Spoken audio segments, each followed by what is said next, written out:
सन 2019 मध्ये नवोदयची झालेली परीक्षा व त्यातील गणिताची स्पष्टीकरणे। मित्रांनो, मी गणित गुरु अंकगणित आणि बुद्धिमत्ता या पुस्तकांचा लेखक आहे आणि आज झालेल्या नवोदयच्या परीक्षेत विचारलेले सर्व प्रश्न जवळपास या गणित गुरु आणि बुद्धिमत्ता या पुस्तकातून विचारलेले आहे। तर आज पाहूया नवोदय परीक्षेत विचारलेले प्रश्न। बघा, पहिला प्रश्न होता 5045 ग्रॅम म्हणजे किती किलोग्राम असा प्रश्न होता।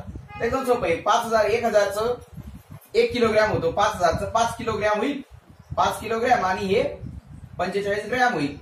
5 किलोग्रॅम 45 ग्रॅम हे त्याचं उत्तर आलं। Okay, 5 kilogram 45 gram.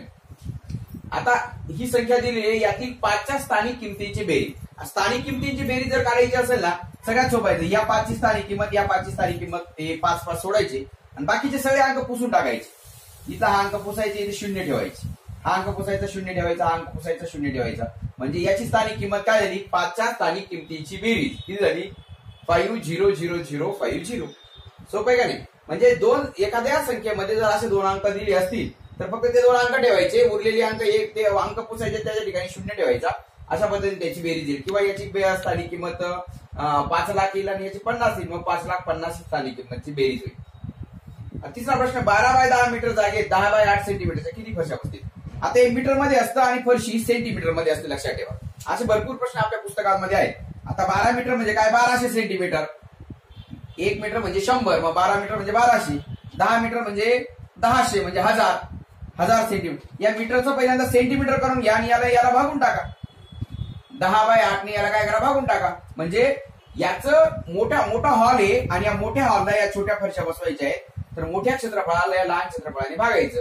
म्हणजे 12 बाय 10 म्हणजे 1200 बाय 1000 सेंटीमीटर बाय 10 बाय 8। मग हा 0 गेला, हा 0 गेला, पुन्हा हा 0 गेला, वाटतं 8 1 8, 3 0 असेल तर 8 ने भाग जातो, लक्षात ठेवा। किंवा याला सुद्धा भाग देईल, 8 1 8, 4 उरले 8 पंचे 40। 15 गुणिले 1000 म्हणजे किती आले? 15,000 फरशा बसवता येईल। किती? 15,000 फरशा बसवता येतील। त्याच्यानंतर ही संख्या, हा एक प्रश्न आला बघा, हा सुद्धा आपल्या पुस्तकात नाही। 0 ही खालीलपैकी काय आहे?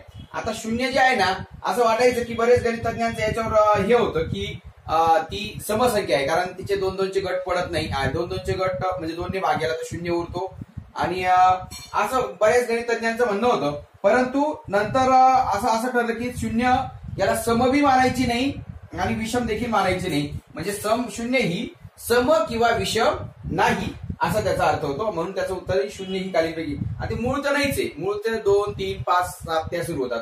आणि समसंख्या म्हणजे सर्वात लहान समसंख्या 2 आहे, मग पुढे 2 4 6 8 10 अशा संख्या सुरू होतात।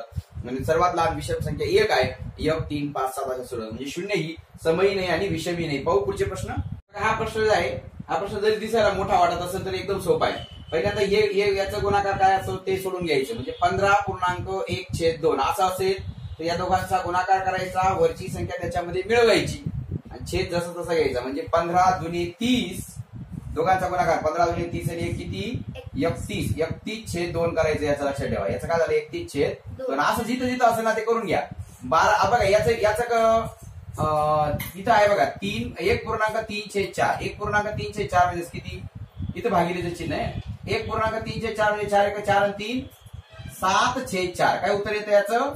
7/4 येते। आणि मग भागिले असेल तर भागिलेच्या ऐवजी गुणिले करायचं आणि याची गुणाकार व्यस्त करायची। म्हणजे 7 गुणिले 4/7 असं त्याचं उलट करायचं।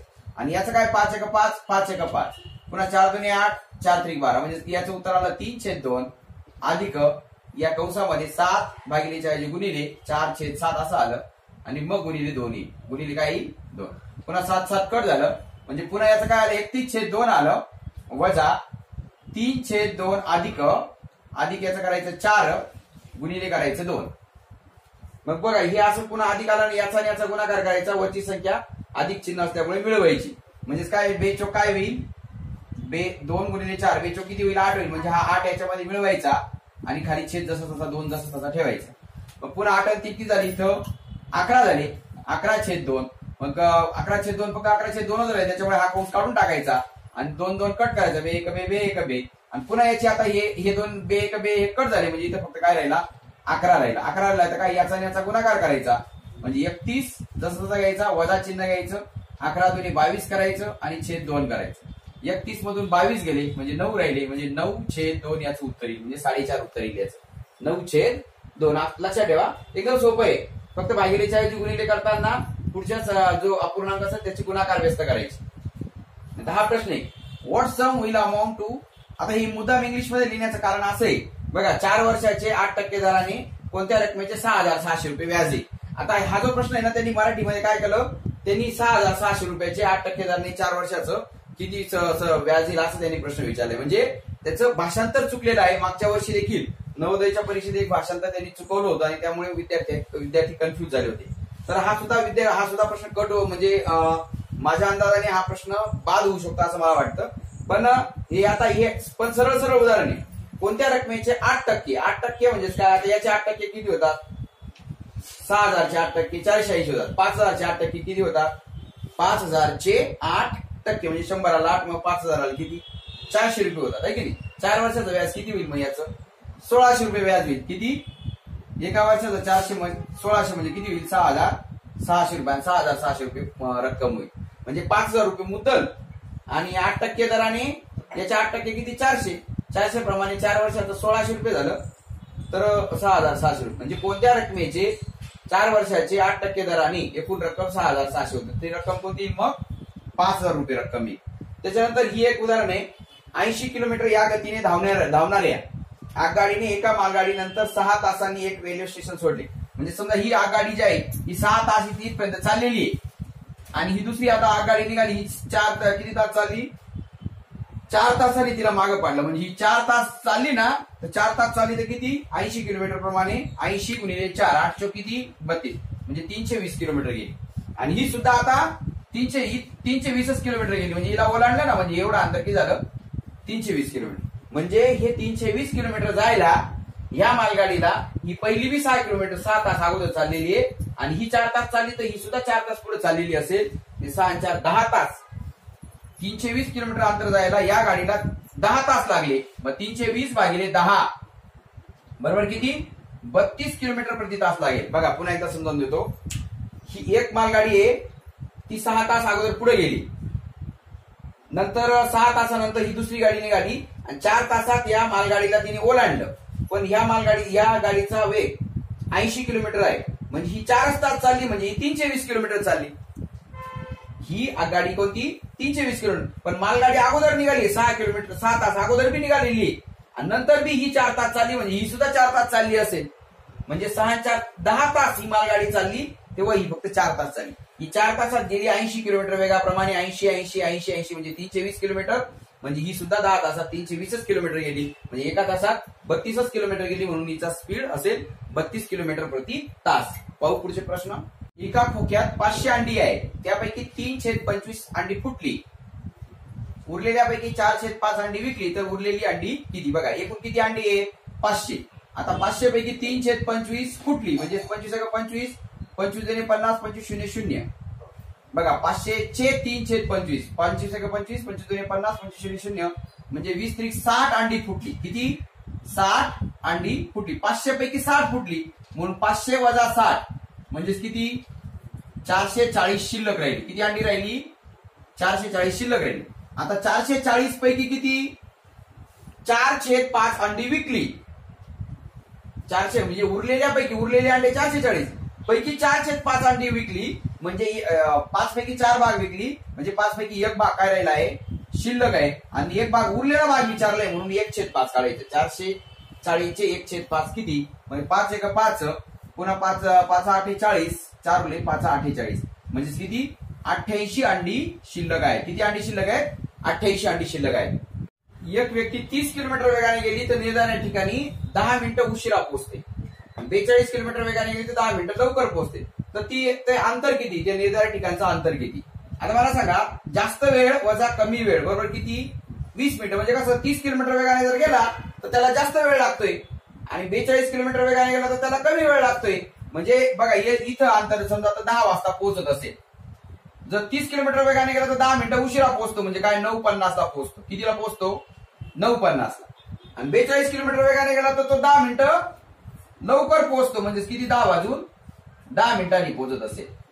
बरोबर सॉरी उलट झालं काय 10 वाजून जर समजा तो 30 किलोमीटर वेगाने गेला तर 10 वाजून 10 मिनिटांनी पोहोचेल आणि 42 किलोमीटर वेगाने गेला तर 10 मिनिटं अगोदर पोहोचेल, म्हणजे 9:50 ला पोहोचेल. किती? 9:50. 9:50 ते 10:10 मध्ये किती अंतर पडलं?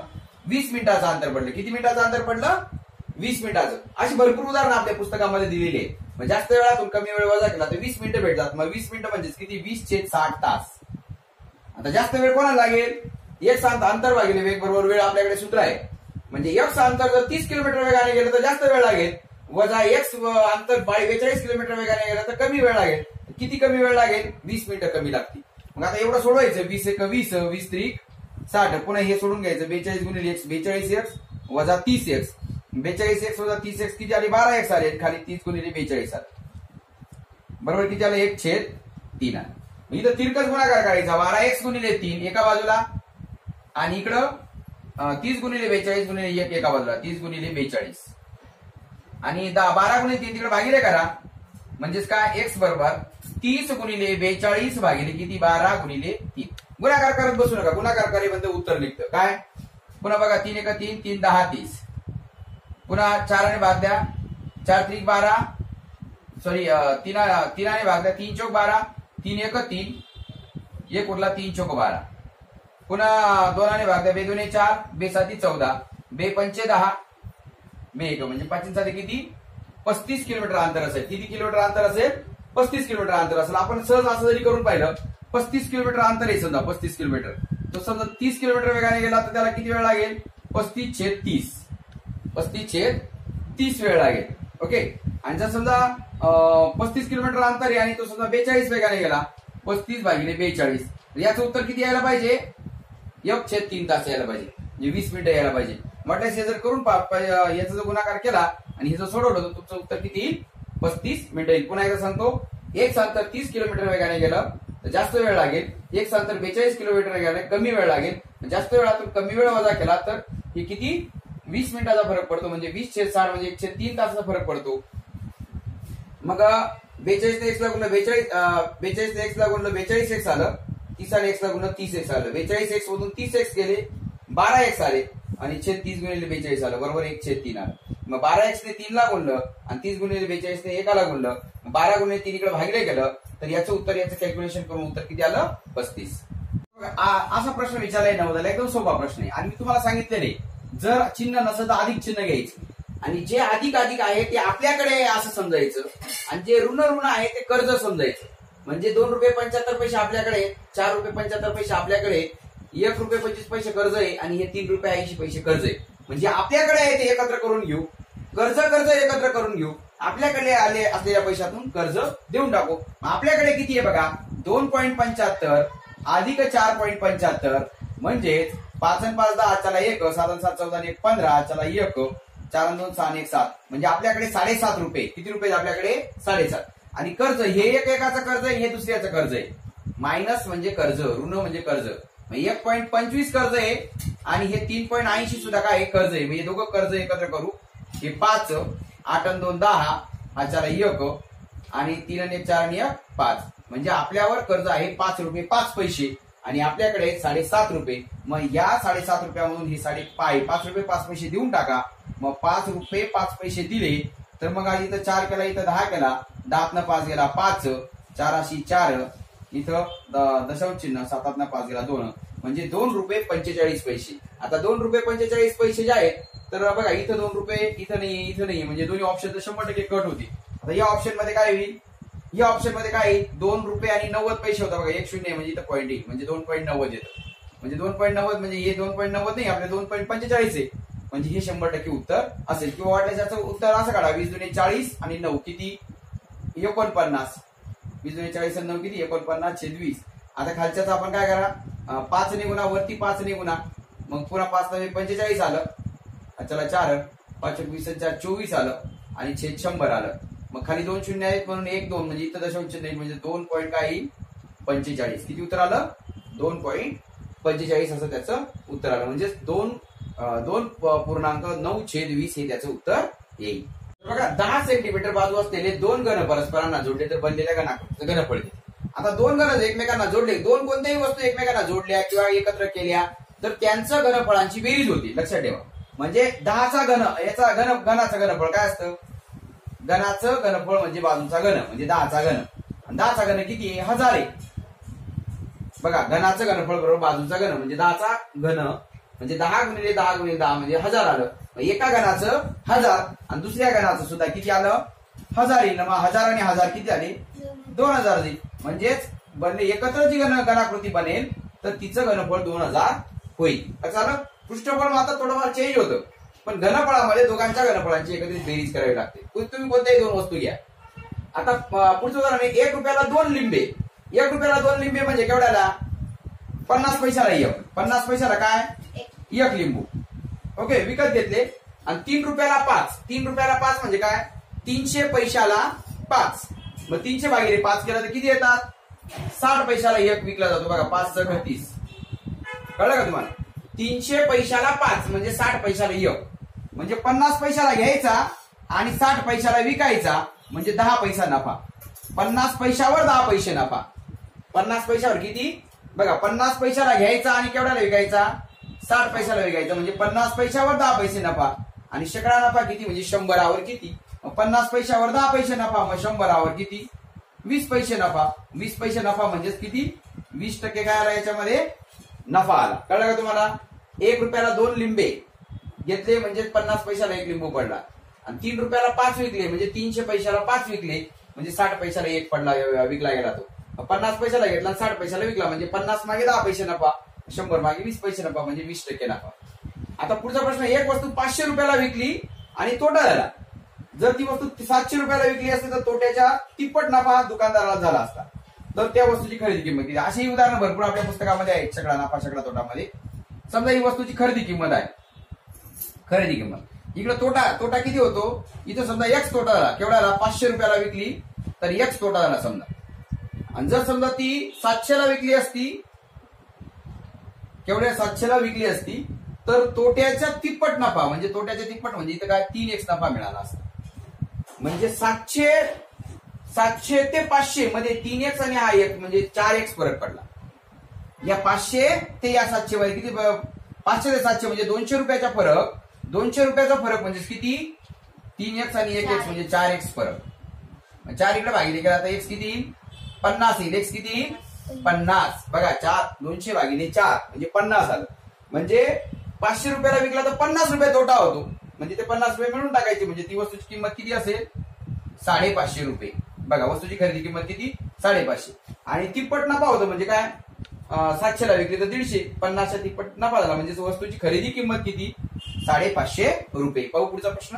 150% म्हणजे किती असा प्रश्न. आता लक्षात ठेवा, 150%. टक्के म्हणजे काय? छेद 100. टक्के म्हटलं की छेद 100 घ्यायचं. आणि खाली 2 शून्य असेल का दशांश चिन्ह अंतर उजवीकडून 2 म्हणजे 1 आणि 2 इथं दशांश चिन्ह म्हणजे काय? 1 पॉईंट काय? 50 येईल. किंवा असं जर विचारला तर 0 गेला 0 गेला 3 5 15 सॉरी 5 दुने 10 5 त्रिक 15 म्हणजे 2/3 सुद्धा उत्तर येईल याचं. आपल्याला उत्तर काय दिले त्याच्यावर डिपेंड आहे. तर 1.5 उत्तर दिले त्याचं. ओके, आता हा प्रश्न आहे. वजा 1 ला त्यानेच 100 वेळा गुणल्यावर गुणाकार किती येईल? आता 1 ला किती वेळेस 1 ने गुणलं तरी उत्तर 100 एकच येतं. लक्षात ठेवा, 1ला 1 ने किती वेळा गुणलं तरी सुद्धा उत्तर काय येतं? 1 येतं. असं किती वेळा गुणलं तरी. पण जर समजा 2 वेळा गुणलं आणि सगळे ऋण आहेत. बघा, हे ऋण ऋण ऋण ऋण ऋण असं असेल.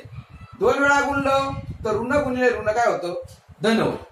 म्हणजे ऋण 1 गुणिले ऋण 1. 2 वेळा गुणलं तर धन 1 उत्तर येईल. 3 वेळा गुणलं तर ऋण 1 उत्तर येईल. 4 वेळा गुणलं तर धन 1 उत्तर येईल. 5 वेळा गुणलं तर ऋण 1 उत्तर येईल. 6 वेळा गुणलं तर धन 1 उत्तर येईल. म्हणजे सम प्रमाणात जर गुणलं म्हणजे 2 4 6 8 10 12 50 100 असं वेळा जर गुणलं तर धन उत्तर येईल. लक्षात ठेवा. आणि 20 वेळा गुणलं 101 वेळा गुणलं तर ऋण 1 उत्तर येईल. किंवा 97 वेळा गुणलं तरी ऋण 1 उत्तर येईल. पण 98 वेळा गुणलं तर 1 उत्तर येईल. म्हणजे जर सम प्रमाणात सम 98 वेळा 96 वेळा 94 वेळा असं गुणलं तर एकाला ऋण 1 ने किती हे केलं तर 1 उत्तर येईल. आणि जर विषम याच्यात गुणलं तर विषम याच्यात ऋण 1 उत्तर येईल. आणि असं 100 वेळा गुणल्यावर उत्तर काय याचं 1 येईल. लक्षात ठेवा. हा सुद्धा आपल्या सगळ्या पुस्तकामध्ये आहे. दुपारी 3 वाजून 5 मिनिटं कशी लिहायची? आता बरेच जण 3 वाजून 5 मिनिटं आपण असं 2 डॉट द्यायचे आणि असं 3 वाजून 5 मिनिटं असं करायचं. 3:05. आता 3:50 ही असं 3:50. ओके, 4:40, 4:40. हे 2 डॉट दिले तर असे अपूर्णांकामध्ये असं द्यायचं नाही, पण आपल्याला उत्तर दिलेले 3:05 हे असं लिहावं. आता पुढचा प्रश्न, 3 आणि 5 यांची गुणिती असलेल्या पहिल्या 100 नैसर्गिक संख्यांची संख्या किती? पहिल्या 100 संख्यांमध्ये नैसर्गिक संख्यांची संख्या किती? म्हणजे काय गुणित म्हणजे काय? 3 आणि 5, 3चा पाडा म्हणायचा, 5चा पाडा म्हणायचा. 3 आणि 5च्या पाड्यात कोणती संख्या येते? बघा, 3च्या पाड्यात 3 दुणे 3 एक 3, 3 दुणे 6, 3 त्रिक 9, 3 चौक 12, 3 5 15 या अशा संख्या येतात. आणि 5च्या पाड्यात 5 एक 5, 5 दुणे 10, 5 त्रिक 15, 5 त्रिक 5 चौक 20, 5 5 25, 5 36, 5 7 35 अशा संख्या येते. हे बघा 15, 18, 21, 24, 27, 30, 33 अशा संख्या येते. मग आता दोघांच्या पाड्यात म्हणजे गुणित म्हणजे यांच्या गुणाकारात कोणती संख्या सारखी आली? 15 सारखी आली. मग 15च्या पाड्यातल्या सगळ्या संख्या येतील बघा. 15 येईल, 15च्या नंतर 30 येईल, 30च्या नंतर काय येईल? 15 येईल, 30 येईल, 45 येईल, 60 येईल, 75 येईल, 90 येईल, 105 येईल. आपल्याला 100 पर्यंतच विचारले. 100 पर्यंत किती? 15 दुणे 30, 15 दुणे 45, 15 चौक 60, 15 5 75, 15 7 90. म्हणजे फक्त 6 संख्या येतील. किती संख्या येतील? 6 संख्या. फक्त 6 संख्या येतील. 100 पर्यंत 3 आणि 5 यांची गुणोत्तर असलेल्या फक्त किती संख्या येतील? 6 संख्या येतील. पाहू उरलेले प्रश्न. 0, 3, 6, 7, 9 या अंकांची पुनरावृत्ती न करता तयार झालेल्या मोठ्यात मोठ्या व लहानात लहान 5 अंकी संख्यांमधील फरक किती? आता मोठ्यात मोठी संख्या कोणती आहे? मोठ्यात मोठी जर करायची असेल ना, सगळ्यात मोठा अंक अगोदर घ्यायचा 9, नंतर त्याच्यापेक्षा लहान, नंतर 6, नंतर 3, नंतर 0. ही 5 अंकी मोठ्यात मोठी संख्या तयार झाली या अंकांपासून. पुनरावृत्ती केली नाही म्हणजे कोणताही अंक डबल लिहिला नाही. आणि लहानात लहान लिहायचे असेल तर मग सगळ्यात लहान अंक अगोदर लिहायचा 0, 3, 6, 7 आणि 9. पण ही 4च अंकी झाली कारण सुरुवातीला या शून्याला व्हॅल्यू नसते. मग याची काय करायची? अंकांची अदलाबदल करायची. फक्त या दोघांच्या अंका म्हणजेच काय येतं? 3 आणि 0 असा. यांचा काय विचारलेलं आहे? फरक विचारले. मग इथं काय करायचं?